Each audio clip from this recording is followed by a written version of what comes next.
इस खबर से आपको समझ में आ जाएगा कि क्यों अमेरिकी राष्ट्रपति बाइडेन को कुल्हड़ वाली चाय पिलाएंगे पीएम मोदी। ढेर सारे जहाज, रूसी जहाज चाइना क्यों पहुंच रहे हैं, और ये बहुत बड़ी खतरे की घंटी नहीं घंटा है जो बज रहा है। इन जहाजों में रूस जो भेज रहा है, क्या वो भारत के लिए भी खतरा है? और अमेरिका ने गलवान के बारे में क्या कौन सा बड़ा राज खोल दिया है? अमेरिका कह रहा है हमने दिया था, इसीलिए बेहद आसान हो गया भारत के लिए गलवान को हैंडल करना। अमेरिका ने क्या दिया था और इस मामले में पेंटागन ने क्या कहा? जियोपॉलिटिक्स में बहुत कुछ चल रहा है, आइए जानते हैं इन खबरों को विस्तार से। रूस और चाइना चड्डी बड्डी हैं, ये बात तो तय है।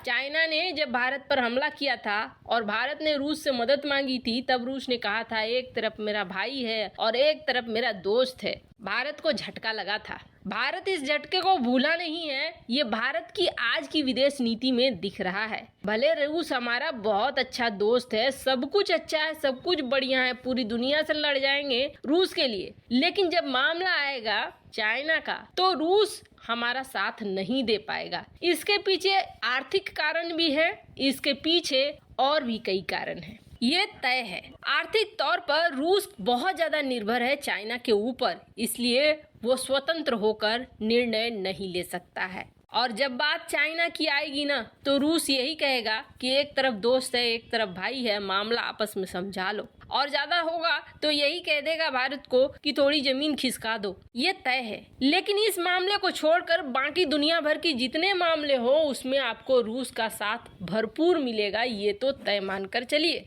अब कहा ये जा रहा है अमेरिका के द्वारा और खास तौर पर अमेरिका की डिफेंस द्वारा कि कुछ जहाज हैं जो बार बार आ रहे हैं और चाइना को जा रहे हैं, और इसमें है इनरिच्ड, काफी सुपर इनरिच्ड यूरेनियम। क्या मायने हुए इसके मायने हुए कि परमाणु बम बनाने के जो साधन है वो इन जहाजों में भरे पड़े हैं और ये जहाज लगातार चाइना पहुंच रहे हैं। ये यूएस डिपार्टमेंट ऑफ डिफेंस की वेबसाइट पे छपा हुआ है, यानी गवर्नमेंट की तरफ से इशू किया गया है, जिसमें ये कहा गया है कि सब कुछ ठीक नहीं है। ये एक सुनवाई हो रही थी डिफेंस डिपार्टमेंट की अमेरिका में, जिसमें उन्होंने कंसर्न जाहिर किया कि चाइना न्यूक्लियर हथियारों की संख्या बहुत तेजी से बढ़ा रहा है। आपको बता दें प्लूटोनियम, यूरेनियम, इनकी बहुत बड़ी संख्या, बहुत बड़ी मात्रा में इन्हें जमा कर रहा है और रूस इसमें उसकी बहुत ज्यादा मदद कर रहा है। चाइना और रूस ये न्यूक्लियर हथियार, अंतरिक्ष वॉरफेयर, लॉन्ग रेंज स्ट्राइक, ये सारी चीजों पर एक दूसरे के साथ पार्टनर बनकर काम कर रहे हैं। ये कहना है अमेरिकी डिपार्टमेंट का, यानी जो जहाज हैं उन जहाजों में भरा पड़ा है ये सारा माल और इन सारे माल का इस्तेमाल चाइना करेगा परमाणु हथियारों को बनाने में। अगर ये सच है तो ये समझ लीजिए कि भारत के लिए भी ये अच्छी बात नहीं है। इसलिए अच्छी बात नहीं है क्योंकि चीन किसी का नहीं हो सकता है, ऐसा कोई सगा नहीं जिसे चीन ने ठगा नहीं। और रूस उस वक्त यही कहेगा कि एक तरफ भाई है एक तरफ दोस्त है। खैर, जहां एक तरफ ये रिपोर्ट आ रही है तो वहीं अमेरिका से एक रिपोर्ट आज अचानक से क्यों अंतरराष्ट्रीय मीडिया में छा गई है। आपको बता दें 1999 का समय जब कारगिल युद्ध हो रहा था और जब भारत की मिसाइलों और रॉकेट में लिखा जाता था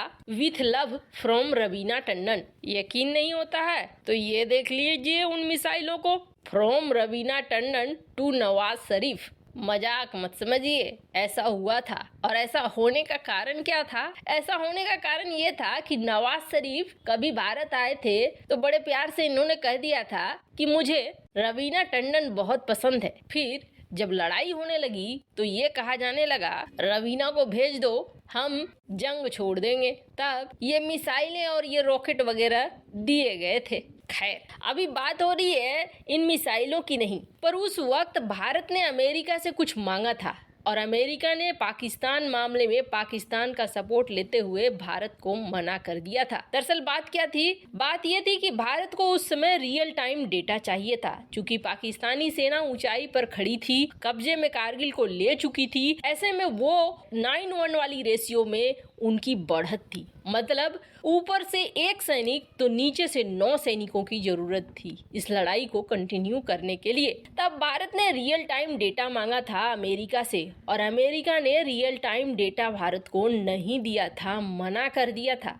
भारत को थोड़ी मुश्किल जरूर आई, लेकिन भारत ने इस जीत को हासिल किया और आखिरकार स्थिति ऐसा बना दिया कि वो अपने ही सैनिकों को बताने लगे कि ये हमारे सैनिक नहीं हैं। मरे हुए सैनिकों के 100 ले जाने से भी मना करने लगे। बाद में भारतीय सेना ने ही रीति रिवाज के साथ उन्हें दफनाया था। स्थिति ऐसी थी कि पाकिस्तान अपनी सेना को भी सेना कहने को तैयार नहीं था। उसके लिए जो शहीद थे उनको शहादत का सम्मान देने को भी तैयार नहीं था। पर यहाँ अमेरिका ने बड़ी दोगलई दिखाई थी भारत के साथ। यही वजह है कि भारत अमेरिका का भरोसा अब तक नहीं करता आया है।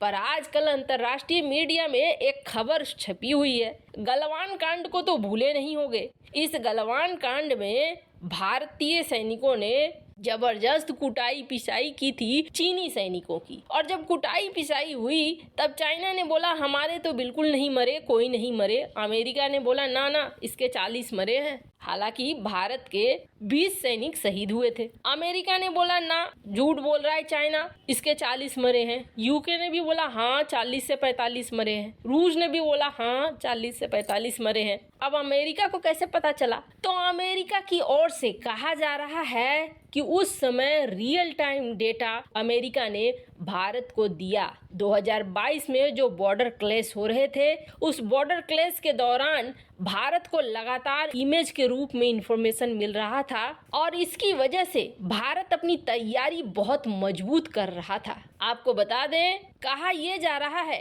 कि 2020 की जो गलवान घाटी कांड हुआ था, उस समय भी भारत को रियल टाइम डेटा दिया गया था बेका समझौता के अनुसार, और इस समझौता के अनुसार ही यूएस मिलिट्री ने भारतीय मिलिट्री के साथ मिलकर धो दिया था चाइना की सेना को। ये मीडिया में खबर आ रही है इसकी, और इसी खबर को जब पेंटागन के प्रवक्ता से पूछा गया कि क्या सचमुच आपने रियल टाइम डेटा शेयर किया था भारत के साथ, तो इन्होंने न हाँ बोला न ना बोला। उन्होंने बोला कि मैं अभी कंफर्म नहीं कर सकता हूँ। वैसे इन सब मामले में आपकी क्या राय है? कमेंट कर जरूर बताएं। जल्द मिलते हैं अगले वीडियो में नई खबर के साथ।